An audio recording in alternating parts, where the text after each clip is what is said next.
Kumar sir நீங்கள் 52லேருந்து 2026 வரைக்கும் ஆண்ட கட்சிகள் தலைவர்கள்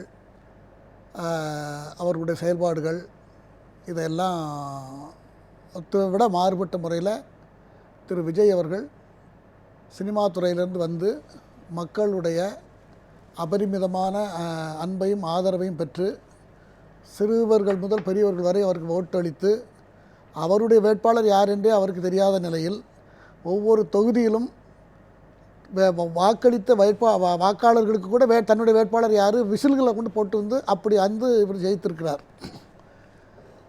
அது ஒரு பெரிய வரவேற்க வேண்டிய ஒரு விஷயமாக தான் இருக்கிறது. இன்றைக்கி அவர் பதவியேற்பு விழா, அவருக்கு நான் முதல்ல வாழ்த்துகிறேன். முதல்ல அவருடைய வாழ்த்து, அவர் நல்லபடியாக அவர் சொன்னபடி செய்வதற்கு அவருக்கு ஆண்டவன் அருள் புரிய வேண்டும் அப்படி என்று நான் வாழ்த்துகிறேன். அவர் இன்றைக்கி பேசுனதெல்லாம் எனக்கு ரொம்ப நானும் ஒரு உணர்ச்சி வயப்படக்கூடிய ஒரு கேரக்டர் தான். பேசுனது அத்தனையுமே ப்ராக்டிக்கலாக பேசினார். இப்போது ஒரு பேங்கில் இருக்குது, வரவு செலவெல்லாம் பண்ணியாச்சு, மார்ச் 31 வருது, கணக்கில் இருக்கும் எல்லாம் அக்கௌண்ட்டில் பணம் அங்கே கஜானாவில் பணம் இருக்கா என்னதுன்னு செக் பண்ணுறேன். இப்போ டிஜிட்டலைஸ் ஆகிட்டு, முன்னாலெல்லாம் அப்படி அந்த கணக்கு உண்டு.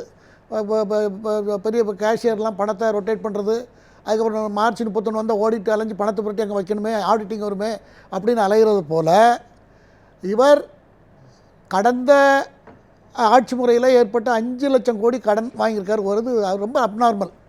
அதாவது 73 வருஷம் வாங்கின கடன் 4 லட்சத்தி ஜெயலலிதா காலத்தில் இருந்தால் அது கொஞ்சம் அதிகமாக இருக்குன்னு நினைக்கிறேன்.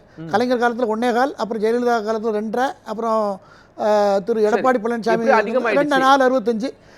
இது ஒரு அப்நார்மல் கடன் தான். ஒரு மாநிலத்துக்கு நம்ம இந்தியாவில் நம்ம 11வது மாநிலம். 1 லட்சத்தில் விஜய்க்கு தெரியும், பிப்ரவரியிலேயே தெரியும், பட்ஜெட்டில் தெரியும், அதுக்கப்புறம் தான் தேர்தல் அறிவிப்புகளை அவர் சொல்கிறாரு. அப்போ இதெல்லாம் புரிந்து தானே சொல்லி சார். புதுசாக ஒருத்தர் சார்ஜ் எடுக்க வர்றார் சார். ஒரு போலீஸ் ஸ்டேஷனில் 2 பேர் அட்வொகேட், அவங்க 2 பேரும் என்னென்ன ப்ரொசீஜர் இருக்குதுன்னு தெரியும். அக்யூஸ்ட் வரைக்கும் ஒரு ஜெயிலில் டெய்லி அக்கௌண்ட் ஒரு அக்யூஸ்ட் வெளியே போய் அதெல்லாம் ஒரு கணக்காகவே மெயின்டைன் பண்ணுவாங்க. அப்போ ஒருத்தர் வாராரு, இப்போ அடுத்தால ஏற்கனவே சம்மந்ததை பூரா இவர் சமக்கணுமா, அது நம்ம மேலே பழி வந்துருமோங்கிறதெல்லாம் வெளிப்படுத்துவதற்காக தான் அவர் அறிக்கையை சொல்கிறார். அவர் அறிக்கையை நான் வெள்ளை அறிக்கை வெளியிட வேண்டும். நம்ம ஏற்கனவே இந்த விவாதத்திலே சொல்லியிருக்கிறோம், முதலமைச்சர் வந்து ஒரு வெள்ளை அறிக்கை வெளியிட வேண்டும். 5 லட்சம் கோடி கடன் வாங்கியிருக்காரு. எடப்பாடிக்கு பின்னால் வாங்கினது எவ்வளவு, அப்புறம் எவ்வளோ கடன் இன்ஃப்ராஸ்ட்ரக்சருக்கு நிரந்தர திட்டங்களுக்கு எவ்வளோ செலவு பண்ணார், அதை மக்களுக்கு ஒரு தெளிவான அறிக்கையை கொடுக்கணும். இது அப்நார்மலாக இருக்குது ஒரு மாநிலத்திற்கு. இந்தியாவில் 11வது மாநிலம், 11வது பெரிய மாநிலம் நம்ம தமிழ்நாடு. கிட்டத்தட்ட 1,30,000 சதுர கிலோமீட்டர் உள்ள மாநிலம். இந்திய மாநிலத்தில் 4% பரப்பளவு கொண்ட மாநிலம். 970 கிலோமீட்டர் கடற்கரை கொண்ட மாநிலம். ரொம்ப நல்ல மாநிலம் இது. ஆனால் இந்த மாநிலத்தில் அவர் பொறுப்பை ஏற்கிறார். அவர் ரொம்ப துடிப்போடு வந்திருக்கிறார். அவர் கடந்த காலத்தில் எல்லோரும் சமந்ததை நானும் திரும்ப சமந்து விஜய் போகும்போது இன்னொரு 15 லட்சம் 5 லட்சம் கடன் வாங்கிட்டாருன்னு பேரை பழியை ஏற்றக்கூடாதுங்கிறதுக்காக தான் அதை சொல்லியிருக்கார். அதைத்தான் நம்ம அப்படி தான் எடுத்துக்கணும். அவர் சொன்னதுக்கு வேறு இவரை பழித்துக்கார் அவரை பழித்துக்காருங்கிறத நம்ம எடுத்துக்க வேண்டிய அவசியம் இல்லை. புதுசாக வந்து சார்ஜ் எடுக்கும்போது ஏற்கனவே என்ன நிலைமைங்கிறது மக்களுக்கு தெரியட்டுமே, அந்த நோக்கத்தில் தான் அவர் சொல்லியிருக்கிறார். அதனால் அதில் தப்பு இருக்கிறதாக எனக்கு தோணலை. அவர் பண்ணிவிட்டு நான் அதுக்கப்புறம் தான் நான் என்னுடைய நான் ஃபார்வேர்டை நான் அதுக்கப்புறம் தான் நான் என்னுடைய மூமெண்ட் இருக்கும் அப்படிங்கிறத சொல்கிறார். சொன்னால் அது ஒரு வேளை அதில் நான் அறிவித்திருக்கிற நலத்திட்டங்களை அது சாதாரணமாக செய்ய முடியாது. அது அவ்வளோ செய்ய முடியாது. அவரை மக்கள் அறிவிப்புகளை சொல்கிறீங்க. ஆமாம், அறிவிப்பில் அவர் அறிவிப்பில் சொல்லியிருக்கு ரொம்ப அதிகப்படியான அறிவிப்பு அது. அதுக்கு ஒரு நியாயத்தையும் நான் சொல்ல முடியனால. ஏன்னா அவர் என்ன சொல்லியிருக்காரு, பெண்களுக்கு மாதம் 2500, வருடத்திற்கு கேஸ் சிலிண்டர்கள் அது ஒன்று, அப்புறம் பெண்கள் குழந்தைகளுக்கு ஒரு 7-8 திட்டங்களை சொல்லியிருக்கார். ஒரு பொண்ணு நகை, மோதிரம், தாய்மாமன் சீர் இதெல்லாம் சார் சொன்னார். இதையெல்லாம் பார்த்தா ஒரு 13 லட்சம் கோடி வருது, ஒரு ரஃப்பாக ஒரு கணக்கு. இதை எப்படி செய்ய முடியும் அப்படின்னா அது கொஞ்சம் கஷ்டம்தான். அதையும் அவர் பேசும்போது சொன்னார், நான் வந்து சொல்லிட்டு போயிட மாட்டேன், நான் ஒரு பைசா கூட சம்பளமாக ஊதியமாக எடுக்க மாட்டேன், நான் சொன்னதை செய்வேன், உங்கள்கிட்ட பொய் சொல்ல மாட்டேன் அப்படின்லாம் சொல்லியிருக்காரு. அதை கூட நான் போன மாதம் விவாதங்களில் கூட சொல்லியிருக்கேன். இந்த 2 முதலமைச்சர்களும் கடந்த காலங்களில் நடந்த ஊழலெல்லாம் அவங்களுக்கு ஊழல்னே தெரியலையா, அல்ல இப்போ நடக்கிற ஊழலும் அவங்களுக்கு தெரியாதா? அப்போ இது ரெண்டையும் வச்சு ஒரு ஊழலை நாங்கள் தடுப்போம்னு அவங்க அறிக்கையோட தேர்தல் அறிக்கையில் ஒரு கிளாஸாக அதை சேர்க்கலாமே நான் எல்லா டிவிலையும் சொல்லியிருக்கேன். ஆக அதுதான் இவருக்கு ஜெயிச்சதுக்கு ஒரு மூல காரணமே அதுதான் சார். ஒன்று ஊழல் அப்படிங்கிறதோ இல்லை அந்த ஓட்டைகளோ அடைக்கப்பட்டால் சரி செஞ்சிடலாமா, அந்த ஸ்கீம்ஸ் எல்லாம் நடைமுறைப்படுத்திடலாமா, அவ்வளவுக்கு ஃபண்டு வந்துருமா? ஊழல் சார் நீங்கள் ஒன்றும் இல்லை, அவ்வளோ ஃபண்டு வந்துருமா? ஒரு எக்ஸாம்பிள் நான் ரொம்ப டைம் எடுக்கல.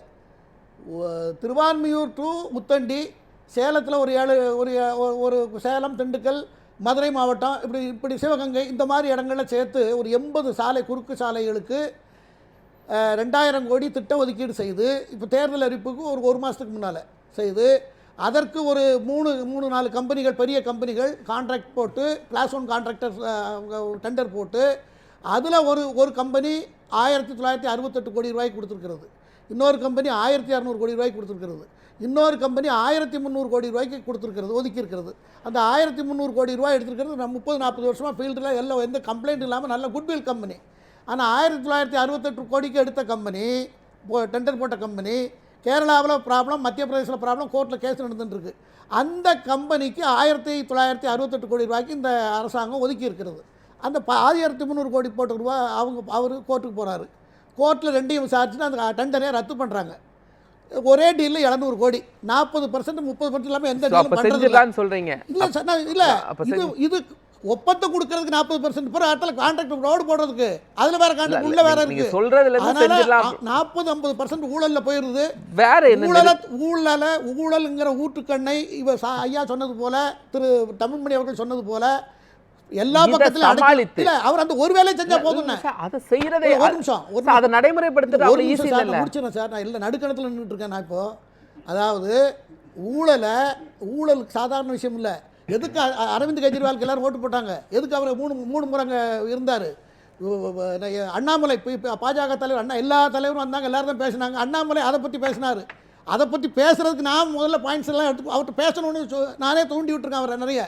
ஆக பேசினது கடைசியில் என்ன ஆகிட்டுது, அவருக்கு ஒரு பெரிய இமேஜ் வந்தது, அதில் தான் வந்தது. ஊழல் நம்ம ரத்தத்தை உரிகிற சமாச்சாரம் அது. நம்ம எல்லாரும் அப்படி தான் பார்க்கணும். அவர் செஞ்சார், இவர் செஞ்சார், அந்த கவர்மெண்ட் நமக்கு ஒரு சாத்தியப்படுத்திட முடியுமா? இதெல்லாம் விஜயால சாத்தியப்படுத்திட முடியுமா? கண்டிப்பா சாத்தியப்படுத்தும். அவருக்கு பெரிய ஆர்வமும் உணர்வும் நிறைய இருக்கிறது.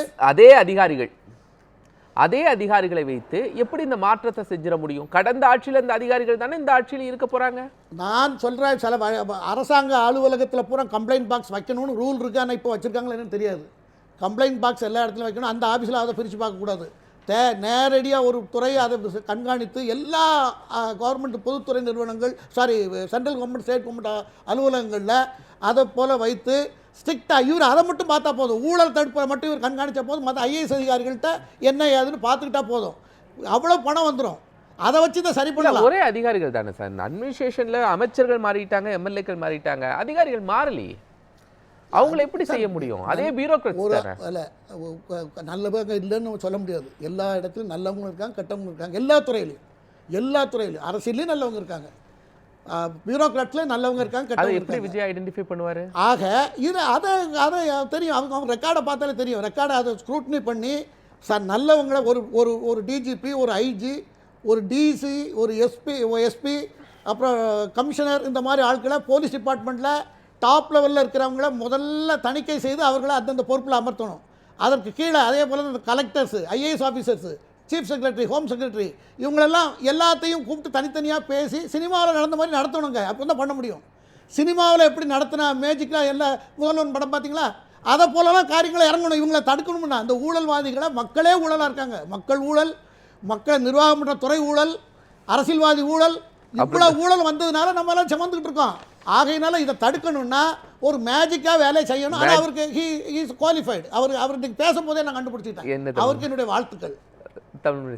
ஒரே ஒரு யோசனை சொல்கிறேன் சார். 1 மணி நேரம் நான் ஸ்டாப்பாக என்னால் பேச முடியும். எப்படி அரசாங்கத்தில் செலவை குறைக்கிறதுன்னு. இப்போ டைம் இல்லை. ஒரே ஒரு யோசனை சொல்கிறேன். இன்னையிலேருந்து இந்த முதலமைச்சரை சொல்லுங்கள், எதுவும் திறப்பு விழா என்று ஒன்று கிடையாது. காலேஜ், ஹாஸ்பிட்டலு உட்கார்ந்த இடத்துல திறந்துருவேன். 100 ரூபாய் செலவு முடிஞ்சு போச்சுன்னு சொல்லுங்கள். 18 கோடி ரூபாயில் ஒன்று கட்டி அதுக்கு 1.5 கோடி ரூபாய் அதுக்கு திறப்பு விழா செலவு. 1400 எம்எல்ஏ, 32 ஐஏஎஸ் ஆஃபீஸர், யார் அப்பம் வீட்டு செலவு. எதுக்கு திறப்பு விழா? அங்கே ஒரு கல் வைங்க, முடிஞ்சு போச்சு, உட்கார்ந்த இடத்துல தரங்க. அதுக்கு ஒரு ஃப்ளைட்டில் 40 பேர். சார், இதை மாதிரி 1 மணி நேரம் என்னால் பேச முடியும். நான் அரசாங்கத்தில் வக்கீலாக இருந்தவன், தெரியும் எனக்கு. சார், ஒன்றே ஒன்று சொல்கிறேன், இங்கே யாரையாவது காலையில் போய் ஏதாவது ஒரு கார் ஏஜென்சியில் ஒரு கார் வேலை என்னன்னு ஒரு கொட்டேஷன் வாங்கிட சொல்லுங்க பார்ப்போம். கிடையாது சார். கார் விலை, இந்த கார் விலை ஒரு பிராண்டை சொல்லுங்க சார். எங்கேயாவது போர்டு இருக்கா? உங்களுக்கு தெரியுமா? கார் கம்பெனிக்கு போயிருப்பீங்கல்ல, நான் வாங்குகிறேன், 2 வருஷத்துக்கு ஒரு தடவை கார் வாங்குகிறேன். எந்த கார் கம்பெனிலையும் 18 மாடல் வச்சுருக்குறோம், ஒவ்வொரு மாடலும் கிடையாது சார். உங்களை ஏமாத்துறான். கவர்மெண்ட் என்ன பிடுக்குதா? எதுக்கு வச்சுருக்காங்க கவர்மெண்ட்? நம்ம அதை கேட்க முடியல கவர்மெண்டால். அன்றைக்கி சொல்கிறான் ஒரு டிவியில், நகை வேஸ்டேஜ்னே ஒன்று கிடையாது. ஒரு பேரை நான் சொல்ல விரும்பலை. தமிழ்நாட்டினுடைய மிகப்பெரிய நகை வியாபாரி சொல்கிறாரு, நீயா நானாவில். ஆமாயா, நீ உங்களுக்கு காஃபி கொடுக்குறோம்ல, கிஃப்ட்டு கொடுக்குறோம்ல, எப்படி கொடுப்போம்? அதாயா வேஸ்டேஜுங்கிறார். நன்றி நன்றி நன்றி சார். அதான் சார் சொன்னது தான் எங்கள் அர்த்தம். அதை வளர்ச்சி நோக்கி இன்றைக்கி அவர் எந்த திட்டத்தை பற்றி எதுவும் பேசலை. அவர் ஒரே ஒரு திட்டம், அந்த 2500 ரூபா அதுக்கு மட்டும் சாங்ஷன் பண்ணியிருக்காரு. இந்த மின்சாரம், மின்சாரத்தை சாங்ஷன் பண்ணியிருக்காரு. பெண்களுக்கு பாதுகாப்பு, அந்த செக்யூரிட்டியை பற்றி அது ஒரு நடவடிக்கை எடுப்பேன்னு சொல்லியிருக்கிறாரு. படை உருவாக்குவேன். ஆமாம், அது ரைட்டு. அதை தவிர அவர் வந்து இன்றைக்கி பேசுனது வந்து மக்கள்கிட்ட ரொம்ப ரீச் ஆகிருக்கு. இன்றைக்கி பேசுனது பேச்சு, அவருக்கு பேச தெரியாது, எழுதி வச்சு தான் படிப்பாருன்னெலாம் சொன்னதை தாண்டி உணர்ச்சி வசப்பட்டு பேசினார். தான் சார்ஜ் எடுக்க போகிற இடத்துல உள்ள கஜனா நிலவரத்தை வெளியே விடுறான்னு சொல்லியிருக்காரு. அவருக்கு நான் வைக்கிற கோரிக்கை என்னென்னா, நான் அவர்கிட்ட ஒரு நிமிஷம், அதாவது 1920 இந்தியாவில் தேர்தல் நடக்குது. 20 15 வரைக்கும் பிரிட்டிஷ் கவர்மெண்ட்டு சுப்ராயரிட்டி காலத்துலேருந்து இருக்குது. அப்புறம் அது அடுத்த 15 52 வந்துடும். அடுத்த செகண்ட் பீரியட் வந்து மஞ்சப்பட்டி தேர்தல், கவர்மெண்ட் ஆஃப் இந்தியா ஆக்ட் வந்ததுக்கு பிறகு தேர்தல் நடக்குது 52 வரைக்கும். 52லேருந்து கூட இவர் என்ன பண்ணணும்னா, ஒவ்வொரு 5 வருஷத்துக்கும் என்ன நடந்தது, என்ன செலவாயிருக்கு, திட்டங்களில் என்னென்ன திட்டத்தை செலவு பண்ணாங்க, எப்போ கடன் வாங்க ஆரம்பித்த வழியை, அந்த கடனை எப்படி செலவு பண்ணோங்கிறத மக்களுக்கு புரிகிற மாதிரி ஒரு அறிக்கையை கொடுத்தாருன்னா 2026 வரைக்கும் அது எல்லோரும் அதை பத்திரிக்கை வாயிலாகவோ அது டாக்குமெண்ட் ஆவணமாக போட்டு வெப்சைட்டில் போட்டால் நம்ம எடுத்து வச்சுக்கலாம். நம்ம நாட்டை பற்றி, நம்ம வரவு செலவு சுதந்திர இந்தியாவில் இதான் நடந்திருக்குங்கிறத தெரிஞ்சுக்குவோங்கிறது தான் நான் திரு விஜய் அவர்களுக்கு வைக்கிற மேன்மையான அப்பீல். Salute also.